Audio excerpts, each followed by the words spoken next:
نحمده ونصلي على رسوله الكريم اما بعد فاعوذ بالله من الشيطان الرجيم بسم الله الرحمن الرحيم رب اشرح لي صدري ويسر لي امري واحلل عقدة من لساني يفقهوا قولي رب زدني علما اللهم فقهنا في الدين اللهم انا نسألك حبك وحب من يحبك والعمل الذي يبلغنا حبك اللہم ارزقنا اخلاص الہی آمین۔ لیسن نمبر 313 سورۃ الاخلاص سے لے کر الناس تک۔ یہ الحمدللہ ہمارا آخری لیسن ہے۔ اللہ سبحانہ تعالیٰ سے دعا ہے کہ اللہ ہمیں توفیق دے کہ ہم اس کو احسن طریقے سے مکمل کر سکیں، اور اللہ ہمارے اس نیک عمل کو اپنے حضور قبول بھی فرمائے۔ چونکہ قرآن پاک کا اختتام ہے، ایک بھرپور میسج کے ساتھ اس اختتام کو کیا جا رہا ہے، اور اس کے لیے ہمیں آخر میں سورۃ الاخلاص جیسی بہت خوبصورت صورت عطا کی گئی ہے۔ یہ مکی صورت ہے اور 2 اخلاص والی صورتوں میں سے ایک ہے۔ دوسری اخلاص والی صورت کون سی ہے؟ سورۃ الکافرون۔ نبی اکرم صلی اللہ علیہ وسلم 2 رکعت سنتوں میں پہلی رکعت میں سورۃ الکافرون اور دوسری رکعت میں سورہ اخلاص پڑھا کرتے تھے۔ یہ سورت صحابہ کرام رضی اللہ عنہم کی پسندیدہ سورت ہے۔ اللہ تعالیٰ کو بھی یہ سورت بہت پسند ہے، کیونکہ اس میں توحید کا بیان ہے۔ اللہ تعالیٰ کو سب سے زیادہ چیز جو پسند ہے وہ توحید ہے۔ تو یہ سورت بھرپور طریقے سے توحید کو واضح کرتی ہے۔ آپ صلی اللہ علیہ وسلم نے اس سورہ میں 1/3 قرآن کے برابر قرار دیا۔ یہ بات ہم سب جانتے ہیں کہ قرآن میں بنیادی طور پر 3 عقائد پر زور دیا گیا ہے۔ ایک توحید، دوسرا رسالت، اور تیسرا آخرت۔ تو بہت چھوٹی سی مختصر سی سورت جو توحید کے میسج کو بھرپور طریقے سے واضح کرتی ہے۔ سورۃ الاخلاص کی فضیلت میں بہت ساری احادیث آتی ہیں۔ حضرت عائشہ رضی اللہ تعالیٰ عنہ سے روایت ہے کہ رسول اللہ صلی اللہ علیہ وسلم نے ایک شخص کی قیادت میں لشکر بھیجا۔ وہ صاحب جب نماز پڑھتے تو اپنی قرات سورۃ الاخلاص پر ختم کرتے۔ جب لشکر واپس آیا تو لوگوں نے رسول اللہ صلی اللہ علیہ وسلم سے اس کا ذکر کیا۔ آپ صلی اللہ علیہ وسلم نے ارشاد فرمایا، کرو وہ ایسا کیوں کرتا رہا؟ لوگوں نے اس سے دریافت کیا تو اس نے جواب دیا کہ یہ سورہ یعنی سورۃ الاخلاص رحمان کی صفت بیان کرتی ہے، لہٰذا میں اسے پڑھنا پسند کرتا ہوں۔ یہ جواب سن کر رسول اللہ صلی اللہ علیہ وسلم نے فرمایا، اسے آگاہ کر دو کہ اللہ تعالیٰ بھی اس سے محبت کرتا ہے۔ اسے مسلم نے روایت کیا ہے۔ یعنی اللہ تعالیٰ سورۃ الاخلاص پڑھنے والوں سے محبت کرتا ہے۔ یہ اللہ کی محبت دینے والی سورت ہے۔ تو توحید ہی وہ چیز ہے جو ہمیں اللہ کے قریب کرتی ہے۔ جیسا کہ میں آپ سے ذکر کر رہی تھی کہ نبی اکرم صلی اللہ علیہ وسلم نے اس کو 1/3 قرآن کے برابر قرار دیا، اور رات کے وقت سونے سے پہلے پڑھنے کی ترغیب بھی دی۔ حضرت ابو درداء رضی اللہ عنہ نبی اکرم صلی اللہ علیہ وسلم سے روایت کرتے ہیں کہ آپ صلی اللہ علیہ وسلم نے فرمایا، کیا تمہارے لیے ممکن نہیں کہ روزانہ رات کے قرآن پڑھ لیا کرو؟ صحابہ کرام رضی اللہ عنہم نے عرض کیا، 1/3 قرآن ہم کیسے پڑھ سکتے ہیں؟ یعنی 10 پارے کیسے ہم پڑھ سکتے ہیں؟ آپ صلی اللہ علیہ وسلم نے ارشاد فرمایا، سورۃ الاخلاص 1/3 قرآن کے برابر ہے۔ اسے مسلم نے روایت کیا ہے۔ ایک تو آپ کو یہ بات پتہ چل گئی کہ سورۃ الاخلاص میں جو میسج ہے توحید کا، وہ 1/3 قرآن میں میسج ہے، اور رات کو اس کو پڑھنا چاہیے، رات کو پڑھنے کی ترغیب ہے۔ بہت سارے لوگوں نے اس حدیث کا کچھ اور ہی مطلب لے لیا ہے۔ وہ کیا کرتے ہیں کہ 3 مرتبہ سورۃ الاخلاص پڑھ کر کہتے ہیں کہ ہم نے پورا قرآن پڑھ لیا۔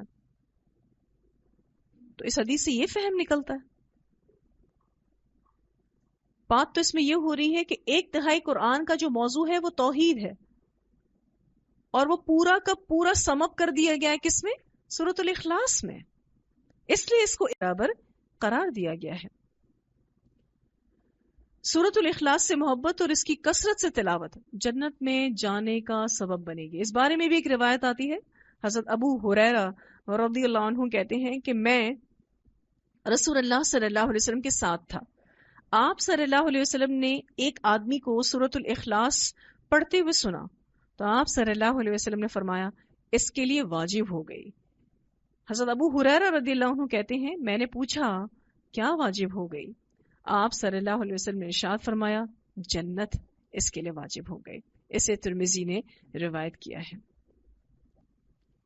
ایک اور روایت میں آتا ہے حضرت معاذ بن انس رضی اللہ تعالیٰ عنہ کہتے ہیں کہ رسول اللہ صلی اللہ علیہ وسلم نے فرمایا جس نے سورۃ الاخلاص آخر تک 10 بار پڑھی اس کے لیے اللہ تعالیٰ جنت میں ایک گھر تعمیر کرتے ہیں.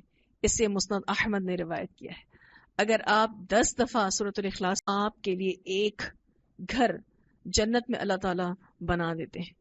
حضرت عمر نے جب یہ حدیث سنی تو کہتے ہیں کہ یہ تو بڑا ہی آسان عمل ہے، یعنی اس کو اچیو کرنا تو کوئی مشکل بات نہیں.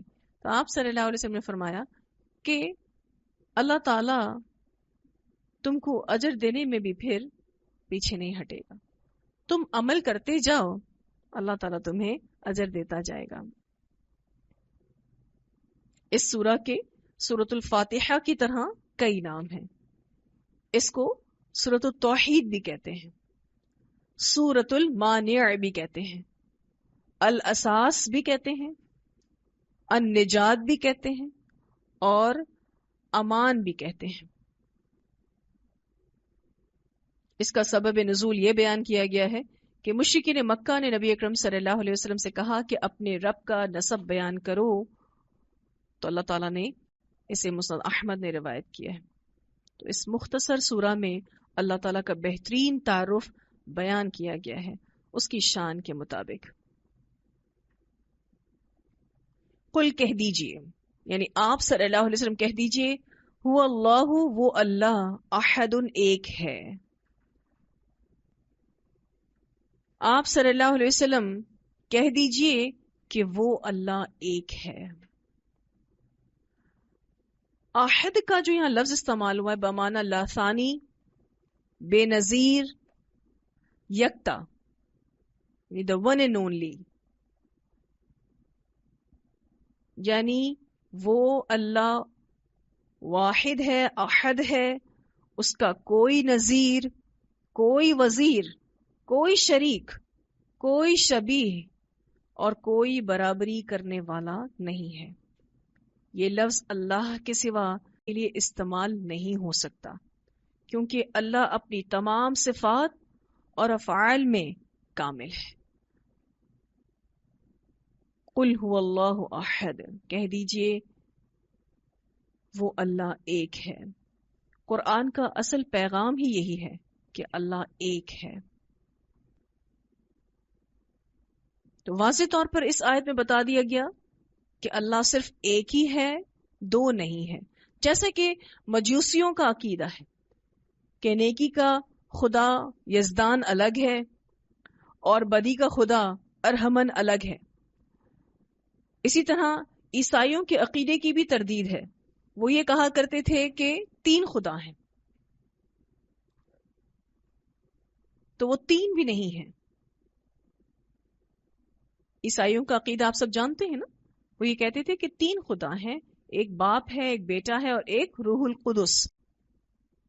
پھر ان تینوں سے مل کر ایک خدا بنتا ہے. یا پھر آپ ہندوؤں کا عقیدہ دیکھیں تو وہ تو جانے کتنی چیزوں کو خدا مانے ہوئے ہیں. ان کے ہاں 33 کروڑ خدا ہیں. اللہ سبحانہ تعالیٰ نے اس سورہ میں سب سے پہلی چوٹ شرک پہ ماری ہے، سب سے پہلی ضرب شرک پہ ماری ہے. اللہ تعالیٰ فرماتے ہیں قل هو اللہ احد، اے نبی صلی اللہ علیہ وسلم کہہ دیجئے وہ اللہ ایک ہے. اللہ الصمد، اللہ بے نیاز ہے. صمد کا لفظ صاد میم دال سے ہے ٹھوس چیز کو بھی کہتے ہیں اور مقصود چیز کو بھی کہتے ہیں. یعنی کسی چیز کا ٹھوس اور مضبوط ہونا،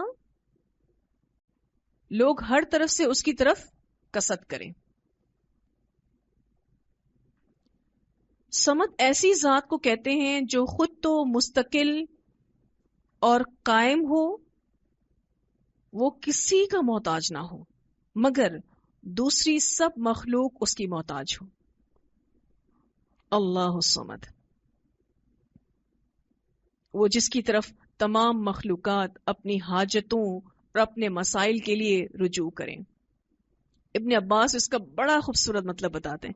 ابن عباس رضی اللہ تعالی عنہما سے روایت ہے کہ صمد کے معنی سردار کے ہیں، جو اپنی سیادت میں کامل ہو، وہ شریف ہو اور اپنے عز اور شرف میں کامل ہو، وہ عظیم ہو اور اپنی عظمت میں کامل ہو، وہ حلیم ہو اور اپنے حلم میں کامل ہو، وہ علیم ہو اور اپنے علم میں کامل ہو اور اپنی حکمت میں کامل ہو.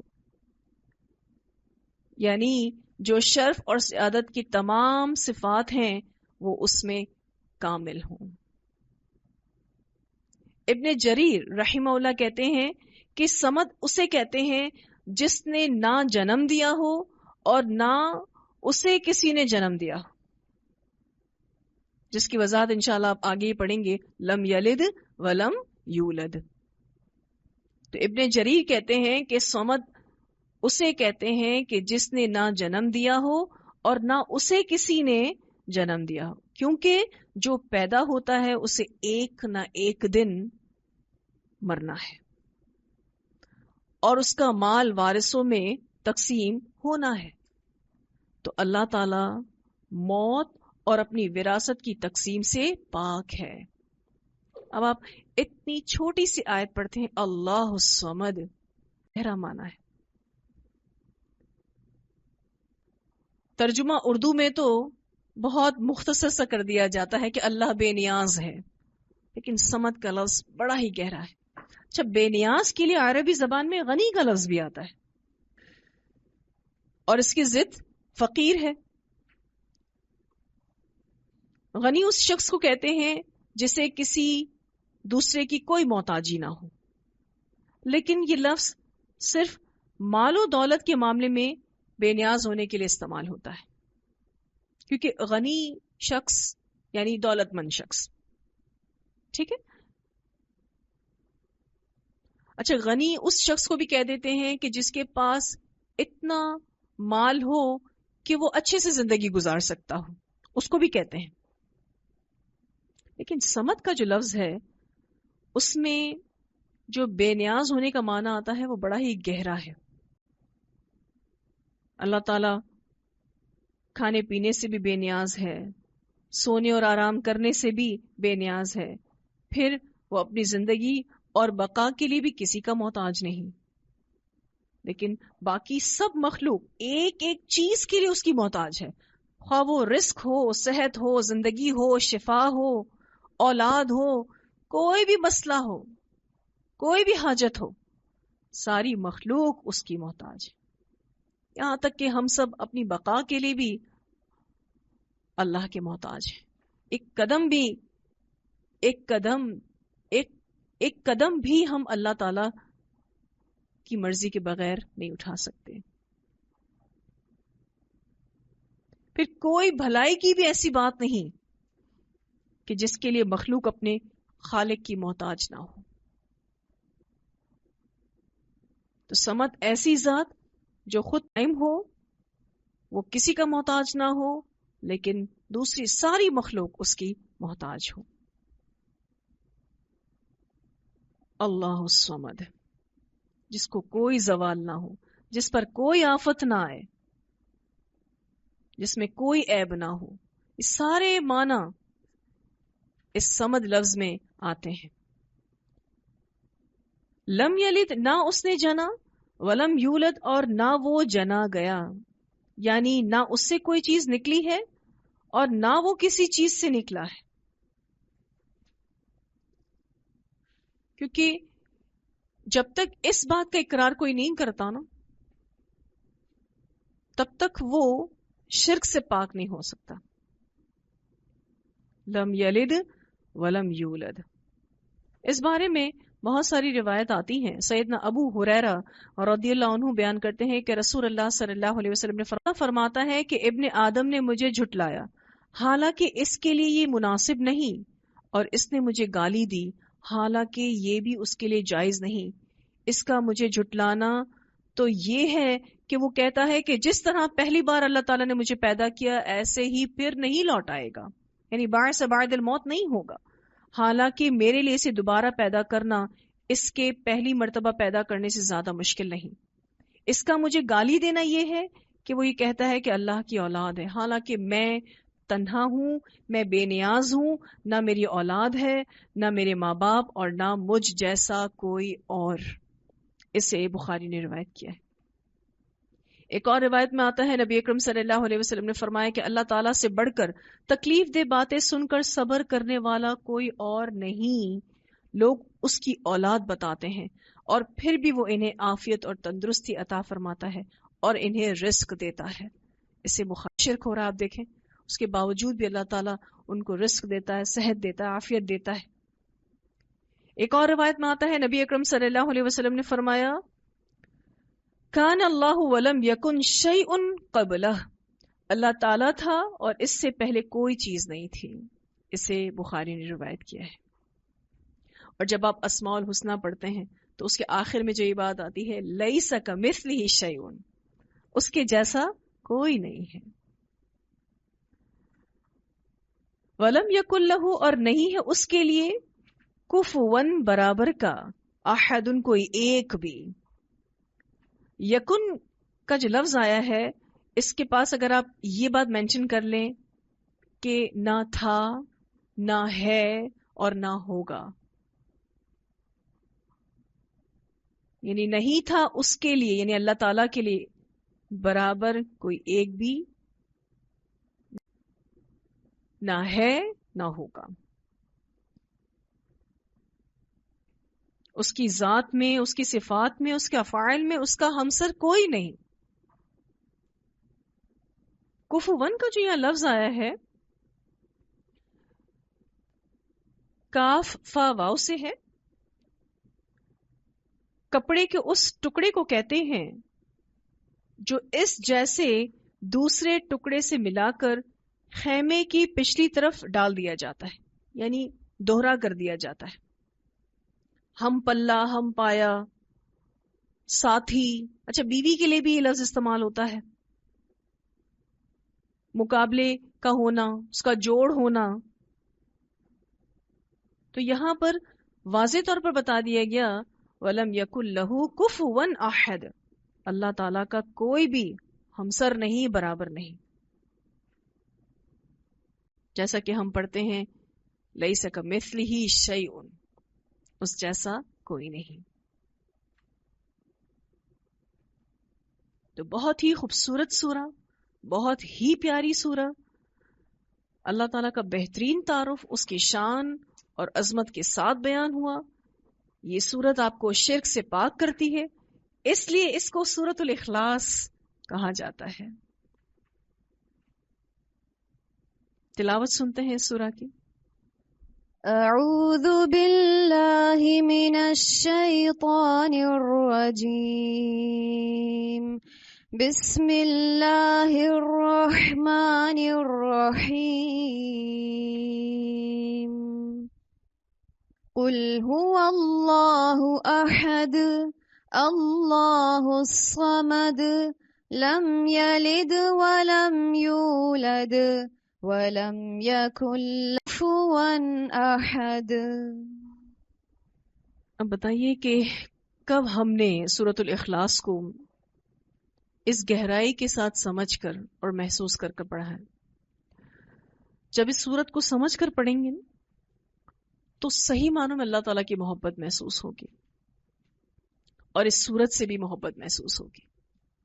صحابہ کرام اس کا صحیح معنی جانتے تھے، اسی لیے ہر رکعت میں ایک صحابی اس کو پڑھا کرتے تھے، اور اسپیشلی انہوں نے کہا کہ مجھے اس سورت سے محبت ہے. کیونکہ بار بار اس سورت کی ریسیٹیشن کرنا، قرات کرنا کس بات کو ظاہر کر رہا تھا کہ وہ سورت سے محبت کرتے ہیں. تو جب آپ اس کو سمجھ کر پڑھیں گے تو صحیح معنوں میں اللہ کی محبت کو بھی محسوس کریں گے اور اس سورہ سے بھی آپ محبت محسوس کریں گے. کیونکہ ہم جذبہ عبودیت ڈال دیا گیا ہے. ہم ایک ہستی کے آگے جھکنا چاہتے ہیں، اس کی عبادت کرنا چاہتے ہیں جو ہر عیب سے پاک ہو، اور وہ صرف اور صرف اللہ تعالیٰ ہے. اللہ کے سوا عبادت کے لائق کوئی نہیں ہے. اور یہ میسج اتنا strongly at the end of قرآن دے دیا گیا ہے. یہ پیغام بہت مضبوطی کے ساتھ اس قرآن کے اختتام پر دے دیا گیا ہے کہ اللہ ایک ہے، اس کے سوا کوئی عبادت کے لائق نہیں ہے. ایک مرتبہ ایسا ہوا تھا کہ نبی اکرم صلی اللہ علیہ وسلم نے فرمایا کہ تم لوگ جمع ہو جاؤ تاکہ میں تمہارے سامنے قرآن کا تیسرا حصہ پڑھوں. ہم جمع ہوئے تو نبی اکرم صلی اللہ علیہ وسلم نکلے اور سورۃ الاخلاص پڑھی. قل هو اللہ احد اللہ الصمد لم یلد ولم یولد ولم یکن لہ کفوا احد. پھر اندر چلے گئے. ہم ایک دوسرے سے کہنے لگے کہ شاید آسمان سے کوئی خبر آئی ہے جس کے. پھر آپ صلی اللہ علیہ وسلم باہر نکلے تو فرمایا میں نے تم سے کہا تھا کہ تمہارے سامنے تہائی قرآن پڑھوں گا، سو یہ سورت تہائی قرآن کے برابر ہے. اسے مسلم نے روایت کیا ہے. کتنی پیاری سورت ہے. رات کو پڑھ کر سونے کا حکم ہے تاکہ اگر ہم صبح نہ اٹھیں تو کس پر موت آئے؟ توحید پر موت آئے. یا آپ کو شرک سے اور یہ ذمہ کر دیتی ہے. جیسا کہ ہم نے سورۃ الکافرون کے بارے میں پڑھا تھا، وہ بھی رات کو پڑھنے کی ترغیب دی گئی ہے. اسی طرح سے سورۃ الاخلاص کو بھی رات کو پڑھنے کی ترغیب آپ صلی اللہ علیہ وسلم نے دلائی ہے. اللہ تعالیٰ سے دعا ہے کہ اللہ ہمیں اپنی محبت عطا کرے، اپنے کلام کی محبت عطا کرے، نبی اکرم صلی اللہ علیہ وسلم کی محبت عطا کرے، اور ہم جو بھی اللہ تعالیٰ کی اطاعت کریں وہ پوری محبت کے ساتھ اطاعت کرنے والے ہوں. اللہ ہمیں ہماری نسلوں کو توحید پر رکھے اور توحید پر ہی اللہ تعالیٰ ہمیں موت دے. شرک سے اللہ تعالیٰ ہمیں بچائے، ہماری نسلوں کو بھی بچائے. ایسا شرک جو دانستہ ہو یا نادانستہ ہو، اللہ تعالیٰ ہمیں ہر طرح کے شرک سے محفوظ رکھے. چھوٹا ہو، بڑا ہو، چھپا ہوا ہو، کھلا ہوا ہو، ہر طرح کے شرک سے ہم اپنی بیزاری کو ظاہر کرتے. اللہ ہمیں توحید کی دولت سے کبھی بھی محروم نہ کرے. اللہ ہماری نسلوں میں بھی توحید چلاتا رہے. یہ توحید ہی ایسی چیز ہے جو ہمیں اللہ کا قرب نصیب کرتی ہے. اللہ ہم سب کو بہترین عمل کرنے کی توفیق عطا فرمائے. وآخر دعوانا ان الحمد للہ رب العالمین. سبحانک اللہم وبحمدک نشہد ان لا الہ الا انت نستغفرک ونتوب الیک.